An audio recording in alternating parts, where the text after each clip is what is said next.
V bližini trga deportacij v getu se nahaja judovska četrt Kažimjež, ki je znana po pestrem nočnem življenju in številnih krčmah. Tukaj najdemo prav poseben predel, kjer so sinagoge in judovsko pokopališče.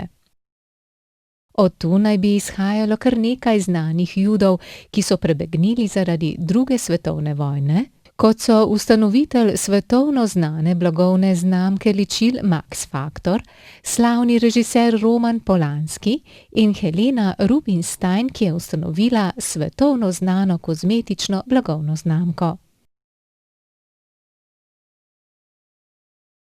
Poljska kulinarika je zelo povezana z litvansko in rusko. V bar mlečni oziroma v mlečnem baru najdemo poceni in domačo hrano. Naročimo lahko predvsem razne juhe. Najbolj zanimiva je vsekakor hladna juha hlodnik, ki izvira iz sosednje Litve. To je juha iz rdeče pese z jajcem in zelenjavo. Najboljše najdemo prav v judovskem predelu Krakova.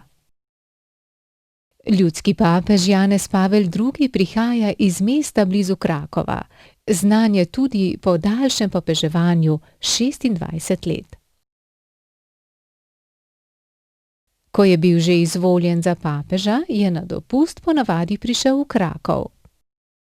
Če pa se ustavite v eni izmed slaščičarn, lahko poskusite kremovko, papeževo priljubljeno sladico, v kateri je tudi nekaj alkohola.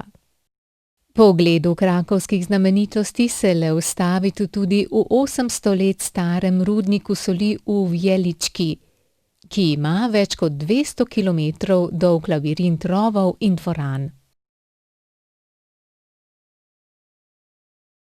Za turiste je odprtih približno 1,5 kilometra rovov in dvoran, v katerih lahko občudujejo številne iz soli izklesane figure.